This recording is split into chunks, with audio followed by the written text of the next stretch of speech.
We finally know what Persona 5 R is. Well, kinda. Persona 5 The Royal has been revealed for the PlayStation 4. A teaser trailer is out now and it showcases a new female character. Again, it's a brief teaser trailer, so a lot is left to speculation and there is going to be more information revealed on the 24th of next month. But the hype train is now in full effect. Want to talk about all of this and what I expect Persona 5 The Royal to be. Also, a very interesting development has just happened. Sony will no longer provide full game digital download codes to retailers. Why this is so interesting, I'll go over, but GameStop got an official memo about that. Days Gone's release is just a month away, and the official trophy list has been revealed for that game. To avoid spoilers, I won't go over the entire trophy list, but I will go over some specifics, and the fact that the Platinum Trophy isn't all too difficult to get. Aeternoblade 2 is an upcoming PlayStation 4 title. We got some new gameplay of that, and I did want to highlight that game as it's going a little bit under the radar. Aeternoblade 1 wasn't a game that really caught the gaming world by storm, however, it was a pretty neat little title. And now comes the sequel, and lastly, there is a great deal on a 1-year PlayStation Plus code available right now. Just about every retailer has it. You can get 1 year of PS Plus for just $45. It's even available on the PlayStation Store, but now you can get it from your favorite retailer as well.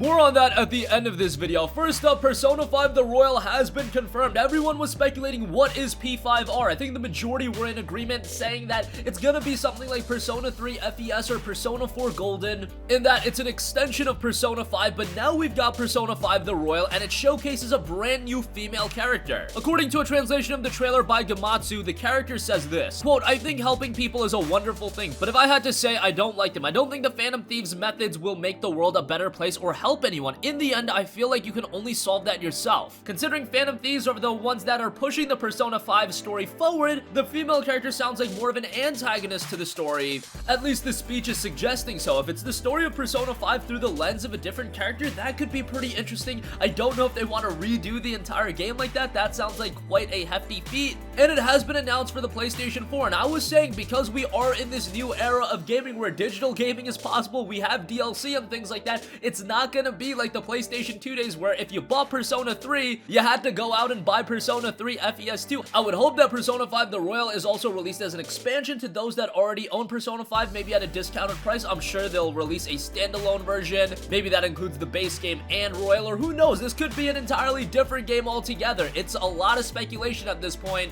But another interesting note is that Persona 5 will soon be hitting the PlayStation Hits lineup of games, and it'll be available for $20 starting next month. Now, I don't know if this is the case of the left hand doesn't know what the right hand is doing, and they just thought, hey, let's put Persona 5 on sale and get some final sales out of it. I don't know if that's what they're up to. A lot of mystery surrounding this right now, but at least it's great to know that the Persona 5 experience will continue, and considering that the majority of people think that Persona 5 is one of, if not the greatest JRPG that has ever been released, we throw out hyperbole a lot in the gaming world. However, I think in that statement, that is not hyperbole at all. Persona 5 is a tremendous game, and to get more Persona 5, hey, I'm all on board for that. Again, we'll hear more about Persona 5 The Royal come next month on the 24th of April. Next up, here's a very interesting development. GameStop stores just got a memo saying that Sony will no longer provide full game digital download codes to retailers. Not just GameStop. GameStop just put out the memo. That memo leaked starting April 1st. Digital games will only be available straight from PSN after that date. Add-on content and PlayStation Network cards are still gonna be available. The GameStop memo officially reads, Sony has recently announced that full game digital download codes will no longer be available to purchase from other retailers worldwide effective April 1st, 2019. After this date, with some specific exceptions, Sony full game digital downloads will be available for purchase through the PlayStation Marketplace. Wario64 over on Twitter has the memo posted. I'll leave a link to that in the description box below if you guys want to check it out for yourself. But this is a pretty interesting development in that it once again showcases a publisher, a major publisher in that, like Sony, who helms the most successful console this generation. They are stripping away and moving away from retailers more and more. Of course, gaming is slowly moving into the digital side of things. Physical gaming is still really big, and I know a lot of you guys prefer to have your games physically. I mean, hell, we have things like limited run games that offer digital only titles in a physical format, and people are all over stuff like that. However, it is becoming more and more of a niche, and you do see more and more gamers picking up their games digitally. Look at a game like Anthem.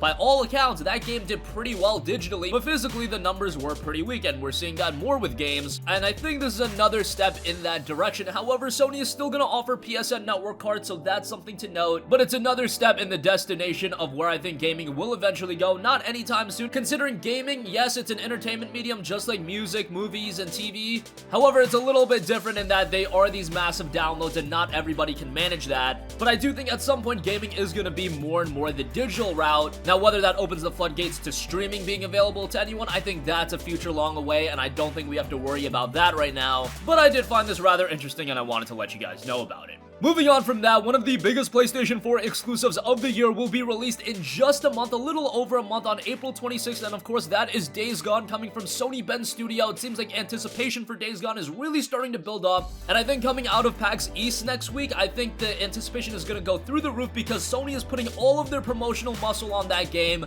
and I think come the end of PAX East, you're going to be seeing gameplay footage and just a lot of promotion about Days Gone everywhere, and that'll be great because this game is a new IP, and you want it to really be a home run and see if it can sustain as a notable IP for Sony going forward, as I do think it has the potential to become something like that. And the game at this point has already gone gold, and the official trophy list has already been leaked online, uploaded to Reddit yesterday by user Deftones Band PSN. There are a total of 46 trophies up for grabs. Again, not going to go into specifics in terms of how to get every single trophy, as there will be spoilers attached to that. However, if you guys are familiar with Sony exclusives, generally the platinum trophies are relatively easy to get. You look at Marvel, Spider-Man, God of War, yes, they're a little bit time consuming, but as far as platinum trophies go, they are more of the easier platinum trophies to get, and they're just about playing through the game, doing the content, and you can get the platinum trophy pretty naturally. You're not gonna have to go hunting online a lot of the times to look at how to get this specific trophy. It's a lot of just naturally do X activity, do Y side quest, complete Z content. It's super easy if you just want to stay invested into the game and just get the platinum trophy naturally. They make it pretty easy to do so, and I imagine Days Gone will go that route as well. I wish all games made the platinum trophy relatively easy to get. Some games just have absurd trophies, whether they be crazy online requirements that in a couple of years they will completely go to the wayside when the game dies down a little bit, to other absurd things that you have to do, but with the PlayStation exclusives, they're generally pretty easy to get. Next up, I did want to highlight some new gameplay we got of the third-person action combat title in Aeternoblade 2. Aeternoblade was released on the PlayStation 4 way back, didn't get a lot of attention, and it was also released on the Nintendo 3DS and PlayStation Vita, so from a technical standpoint, not anything to write home about, but Aeternoblade 2 is definitely a step up, and the gameplay looks pretty interesting. It's a game that's really gonna go under the radar, so I wanted to highlight it here. We still don't have an official release date for it, but I thought it was a game that a lot of you guys would have some interest in, whether it be a game you added to your wishlist and pick up down the line during a sale. The first title goes on sale pretty readily, and I've seen it as low, I believe, like $6. It's a pretty interesting Metroidvania title, and this one definitely adds a lot of depth to the gameplay as well, so that's pretty interesting. I'll leave a link to the entire video in the description box below.